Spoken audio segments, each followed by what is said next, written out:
ایران اینترنشنال حضور دارند و همینطور حسن شرفی جانشین دبیرکل حزب دموکرات کردستان ایران که از طریق ارتباط ماهواره‌ای از استودیوی پاریس با ما هستند. گفتگو رو با شما آقای مهتدی آغاز می‌کنیم. اتفاقی که در مریوان افتاد در واقع حادثه کمی نیست. 11 نفر از نیروهای در واقع نظامی ایران کشته شدند. آیا کموله این اتفاق رو در واقع محکوم کرد و میکنه؟ این اتفاق ارتباطی به ما نداره و خود این حزب بایستی بتونه پاسخگو باشه براش.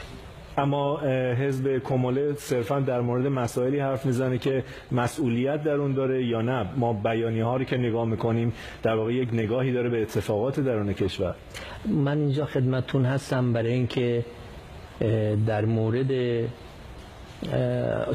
تا اونجا که به کردستان مربوط میشه در مورد مسائل عمومی ایران هم خدمتتون میتونم باشم، ولی راجع به کردستان، جنبشش، خواستهاش، مردمش و سیاستهای حزب کموله کردستان ایران من میتونم در خدمتتون باشم. یعنی شما فکر میکنید که اساساً صحبت کردن در خصوص اتفاق مریوان به چه دلیلی شما مایل نیستید که در موردش صحبت کنید؟ خود کسی که این کار کرده باید توضیح بده. این مسئولیتش با ما نیست، باید خودشون توضیح بدن. بسیار عالی. آقای شرفی، حزب دموکرات کردستان ایران چگونه به این اتفاق نگاه میکنه؟ آیا شما محکوم کردید و محکوم میکنید این در واقع حمله رو؟ همونطور که آقای مهتدی اشاره فرمودن، این مسئله مربوط به یک نیروی خاصی هست که بیشتر باید اون در این رابطه توضیح بده و روشنگری بکنه. علاوه بر این من میخوام بگم که اونطور که فرمودید که کشته شدن 11 نفر از نیروهای جمهوری اسلامی مسئله کمی نیست. من میخوام بگم 10 برابر و 100 برابر بیشتر از این رو که نیروهای جمهوری اسلامی از فرزندان کرد در کردستان ایران به قتل میرسانه، به شهادت میرسانه، اونها مسئله کمی است. ما سیاست حزب دموکرات کردستان ایران رو میتونیم تبیین کنیم، ولی ما در این مورد اظهار نظر نکردیم و اظهار نظرم نمی کنیم. بهتره که خود اون سازمان در این مورد توجیهاتی اگه داره میتونه بیان بکنه. بسیار خوب. من اینجا توضیح بدم که در مورد یک واقعه وقتی که ما صحبت میکنیم دلیل نداره که در واقع اینو تعمیمش بدیم به مسائل دیگر. این اتفاقی که افتاده در ایران در واقع در نخستین ساعات شنبه موضوعی هستش که من میخوام به عنوان یک مسئله در کردستان با شما در میون بگذارم، به عنوان دو فعال سیاسی در واقع قدیمی. آقای مهتدی، دلیل این فاصله گرفتن چی هست از مسئله‌ای که مرتبط هست با پژاک؟ این خطکشی بر چه مبناییه؟ ببینید، من اینجا نیومدم که در مورد سیاست‌های سازمان دیگری که همونطور که آقای شرفی گفتند. نه، مشخصا من در مورد سیاست سازمان شما میگم در قبال چنین رویدادی و در برابر برای مثال پژاک. دلیل اتخاذ این سکوت چیه؟ سکوتی نیست، ما توضیحات خودمون رو دادیم. حزب کموله کردستان ایران و همچنین حزب دموکرات کردستان ایران دارای سابقه تاریخی طولانی هستند، با جنبش کردستان تداعی میشند، از جمله با مقاومت مسلحانش در مقابل تجاوزها و تعرضات جمهوری اسلامی. و نه فکر نمی کنم آقای شرفی هم، ولی مطمئنم ایشون هم همینطور فکر میکنن ما هیچ گریزی یا قصد تبرئه جویی از اون چه که کردیم در کردستان که به نظر خود ما جز یک مقاومت مشروع چیز دیگه ای نبوده نداریم و با افتخار یاد میکنیم ازش. اما سیاست در مورد سیاست‌های خودمون هم ما و حزب دموکرات با وجود بعضی اختلاف نظرها ولی سیاست‌های چندان متفاوتی نداریم و در خیلی از زمینه‌ها با هم همکاری می‌کنیم. این یه بحثی است مربوط به جنبش کردستان، ولی سازمان دیگری با اجندای دیگری با هدفهای دیگری هر کاری میکنه خودش با توضیح بده و توجیه بکنه برای مردم. بسیار خوب. آقای شرفی، چرا به یک باره ما در واقع با چنین گروهی روبرو شدیم؟ آیا خلایی در واقع فضای سیاسی کردستان ایران وجود داشت که حالا پژاک بخواد بیاد و در واقع با روش مسلحانه عمل کنه در زمانی که شما دو حزب، تا جایی که من میدونم فعلا سیاستتون این نیست، دست به اسلحه نمیبرید و در واقع این گروه بتونه نیرو جذب کنه از داخل ایران؟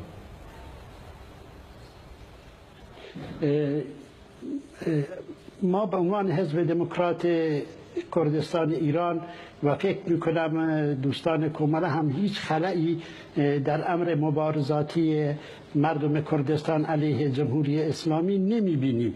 ولی خب وقتی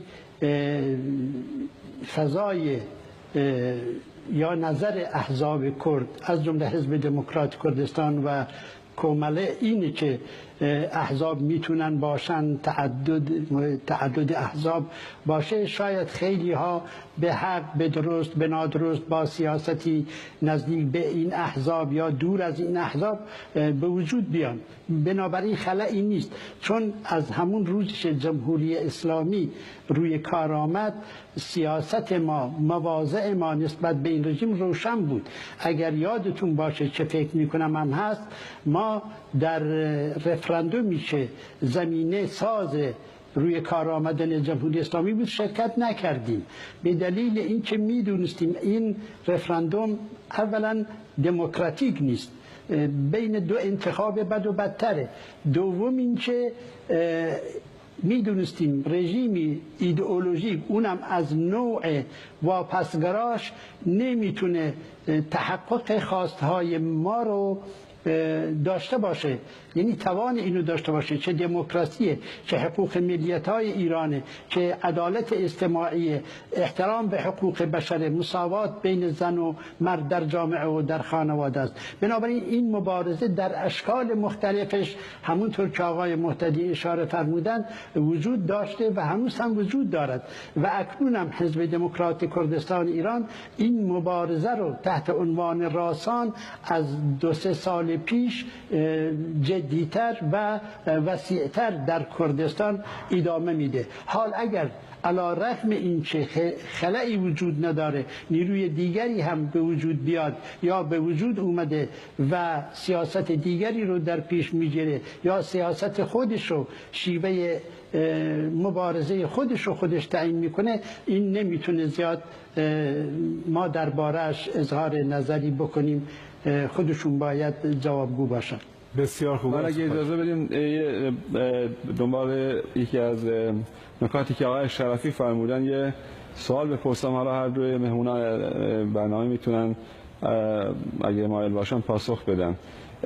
من فرمودین که در پهنه مبارزات سیاسی کردستان خلایی وجود نداره و من میخوام از این فرموده شما استفاده کنم برای یکی از سخنان یکی از شخصیت‌های برجسته سیاسی کردستان ایران، آقای قاسملو، در یکی از آخرین مصاحبه‌هایش قبل از مرگش گفت، میگه که احزاب کردستان ایران با ریشه‌های سوسیالیستی که حالا اغلب احزاب هم میدونیم که ریشه‌های سوسیالیستی دارن، اگر اشتباهات گذشتهشون رو نپذیرند و به اجرای دقیق دموکراسی وقع نهند، باعث انشعاباتی در این احزاب میشه. حالا سوال اینه که آیا انشعاباتی که پس از مرگ ایشون روی داد، هم در حزب دموکرات کردستان ایران و هم در حزب کمره کردستان ایران، میتونیم بگیم ایشون خوب پیش بینی کرد آینده این احزاب رو و میتونیم بگیم استدلال ایشون در عدم توجه به اون اشتباهات گذشته درست بوده؟ آقای مهتدی بفرمایید، بعد میشنویم صحبت آقای شرفی رو. ببینید، احزاب کردستان احزاب خیلی با قدمتی هستند و در فراز و نشیب‌های بسیاری شرکت داشتند. هزاران نفر هر کدوم از اونا قربانی دادند و جان باخته دارند. هزاران زندانی سیاسی داشتند و دارن، هزاران هزار تبعیدی و از سر کار تصفیه شده وابسته به این احزاب وجود داشتند. اجازه بدید بگم هیچ بخش دیگری از جامعه ایران به اندازه کردستان پلیتیزه یا سیاسی شده و به اندازه کردستان تحزب یافته و سازمانی یافته نیست. بنابراین با این قدمت و با این همه فراز و نشیب ها و دشواری هایی هم که باش روبرو بوده، خیلی چندان غیر طبیعی نیست. در همه دنیا این اتفاقات میفته، این اختصاصی به کردها نداره. گاهی وقتا عده‌ای راه خودشون رو جدا میکنن، عده‌ای ممکنه اصلا نخوان به اون شکل به مبارزه ادامه بدن. در احزاب دیگه ایرانی که هیچ کدومون درجه از نفوذم ندارند، ما شاهد اتفاقا انشعابات خیلی بیشتری هستیم. من معتقدم احزاب کرد خیلی خوب با وجود همه دشواری ها خیلی خوب تونستن خودشون رو نگه دارن و موقعیتشون رو در جامعه و در بین توده های مردم حفظ بکنن. در برنامه شما اوائل شنیدم که گفته میشه احزاب کرد در خارج کشور برنامهشون چیه، هدفشون چیه. احزاب کرد در خارج کشور نیستن.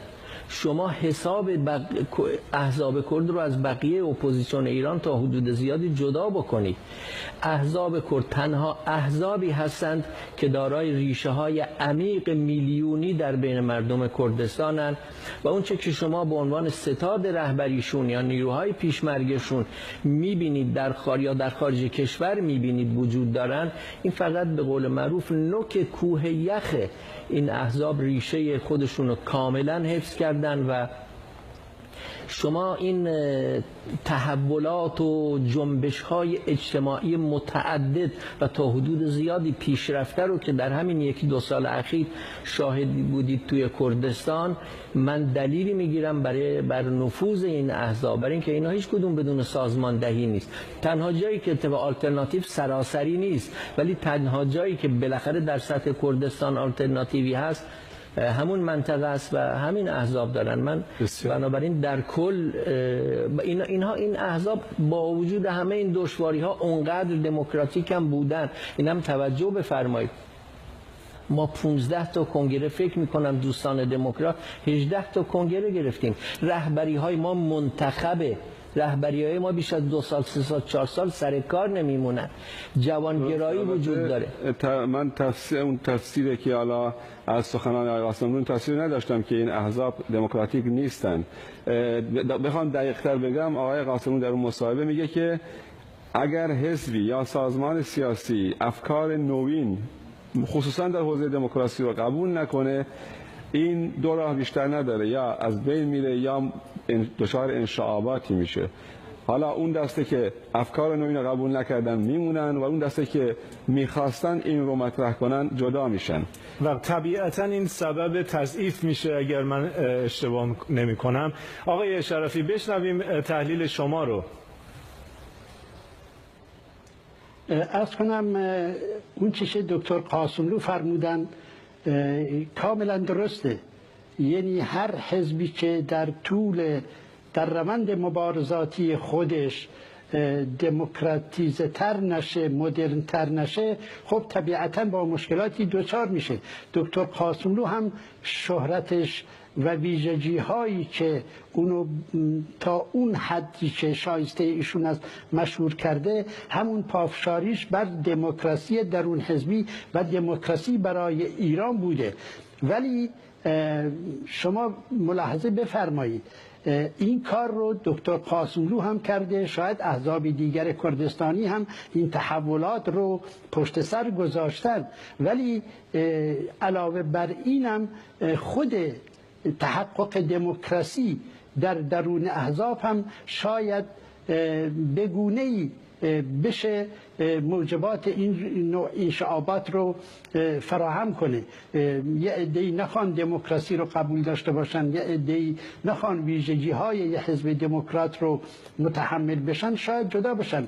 ولی اون چه هست، من فکر نمی کنم هیچ نیرویی در سراسر ایران به اندازه نیروهای کرد در کردستان ایران و حزب دموکرات کردستان ایران واقعا دموکراتیک باشه. دلیلش هم دکتر قاسملو همیشه اینو میگفت، حالا که شما اشاره فرمودید منم بگم، میگفت که خواستهای ما در یک رژیم دموکراتیک تحقق خواهد پذیرفت و هیچ رژیمی هم دموکراتیک نخواهد بود، هیچ نظامی هم دموکراتیک نخواهد بود اگر مطالبات دموکراتیک مردم کردستان رو نپذیره. بنابراین ما بر این خط مشی و این اصولی که دکتر قاسملو در حزب ما به وجود آورده، ما هنوز بر همونها پافشاری میکنیم و همون راه رو میریم و باز هم شعار ما دموکراسی هست و تحقق خواستهای ملی، سیاسی، اداری و فرهنگی و اقتصادی مردم کردستان هست در چارچوب یک ایران دموکراتیک و فدرال. بسیار عالی. بردی خواهش. های محتدی، حزب کامله ریشه های عمیق کمونیستی و اندیشه مارکسیست لنینیستی داره، از ابتدا که اینطور بوده. به گواه تاریخ در 100 سال گذشته اندیشه مارکسیستی هر جا که پیاده شده میراثش جز سرکوب و خفقان و برشکستگی اقتصادی، قتل و جنایت علیه شهروندان خودش نداشته.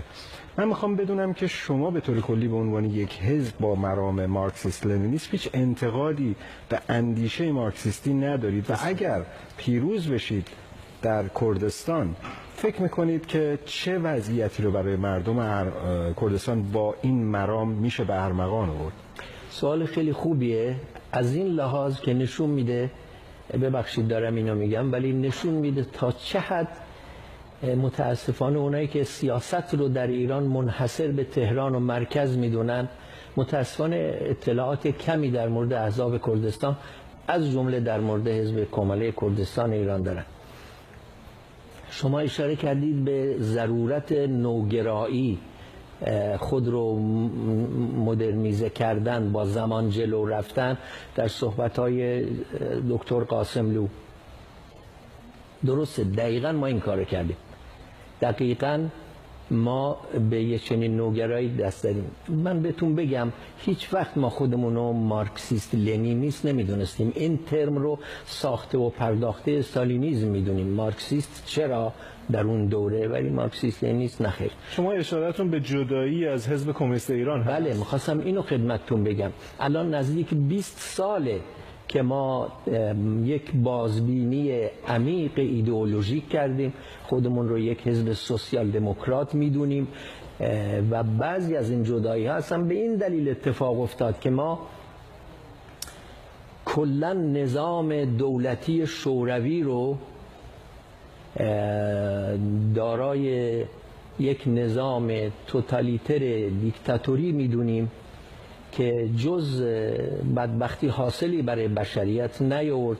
اون نظام رو با تمام اقتصاد دولتیش، با تمام توتالیتاریزمش، با تمام اون ایدئولوژی گراییش ما بارها به نقد کشیدیم و این یک داستان الان دیگه برای من تازگی نداره. در خدمت شما شاید تازه باشه ولی تازگی نداره. ما همه این مراحل رو 20 سال میشه طی کردیم و خودمون رو به از لحاظ برنامه اقتصادی و اجتماعی به جریان سوسیال دموکراسی جهانی متعلق میدونیم. مهمترین تحول رو در ایران تحول دموکراتیک میدونیم. بسیار. و برای مجموعه از اهداف تلاش میکنیم که شاید الان فرصت نباشه. بسیار خوب آقای محتدی. جناب آقای شرفی، بحث فعالیت مسلحانه، حزب دموکرات کردستان ایران چه شد که به این نتیجه رسید که در واقع فعالیت مسلحانه رو کنار بگذاره؟ آیا این یک استراتژی است؟ آیا برای بلند مدت در نظر گرفته شده یا نه این به صورت تاکتیکی است و احتمال داره شما مجددا به پیشمرگه‌هاتون بگید که دست به سلاح ببرن؟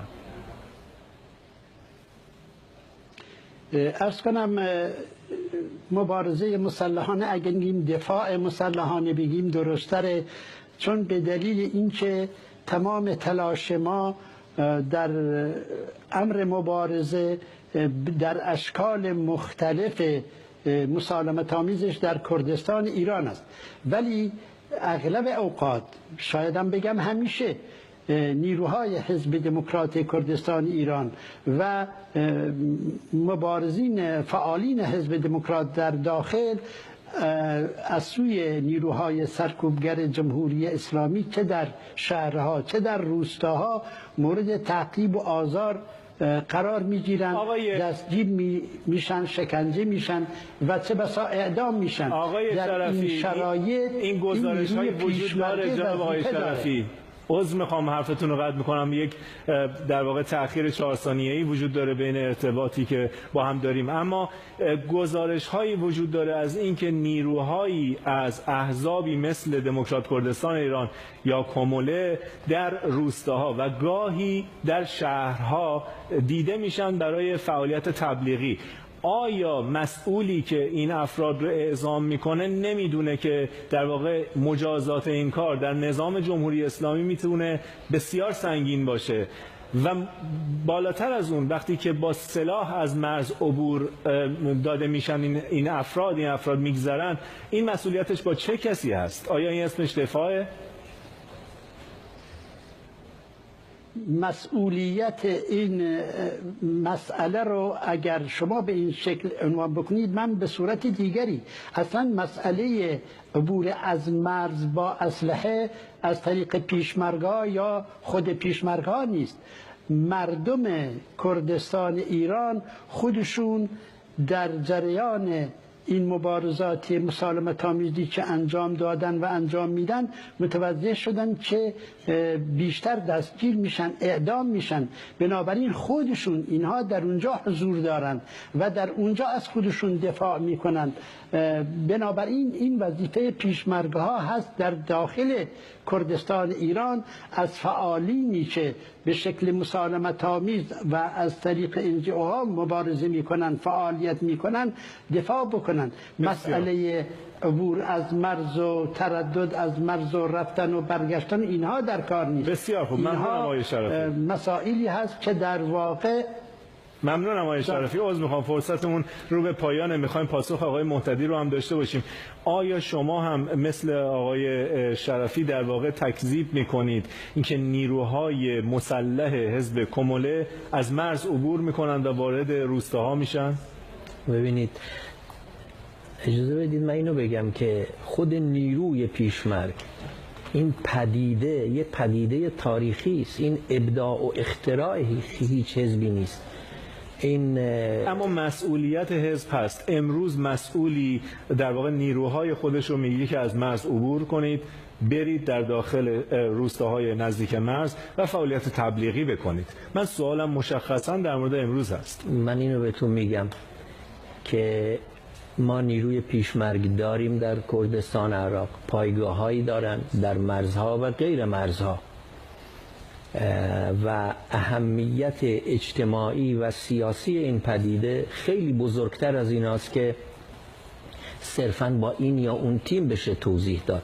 ولی استفاده از اونها برای عملیات این موضوع دیگریه. شما استفاده میکنید یا نه؟ من جوابمو نگرفتم. شما نیرو میفرستید داخل ایران یا نه؟ این بستگی داره به واکنش. ببینید، توجه بکنید آقای مهتدی، اجازه بدید من فرصتمون کوتاهه. در طی 2 سال گذشته کموله نیرو به داخل مرز، نیروی مسلح اعزام کرده یا نه؟ لزومی نداره، اونجا نیرو هستن به اندازه کافی. شما اعزام نکردید. من نمیتونم به شما اطلاعاتی در این مورد بدم. فقط اینو میتونم بگم که ما نیروی پیشمرگ رو حفظ کردیم، ولی ما در اساس حزب جنبش‌های اجتماعی و مدنی هستیم. خودمون رو پیش قدم و پیشرو در این زمینه میدونیم و فکر میکنیم باید شانسی به این نوع مبارزات داد که امروز در تمام ایران در حال اوجگیری و اعتلاست. ولی داشتن نیروی پیشمرگ از خیلی اعدام ها، از خیلی سرکوب ها جلوگیری کرده در کردستان. به توازن بین مردم و حاکمیت در کردستان به نفع مردم کمک کرده. بنابراین ما این شکل رو از دست نمیدیم.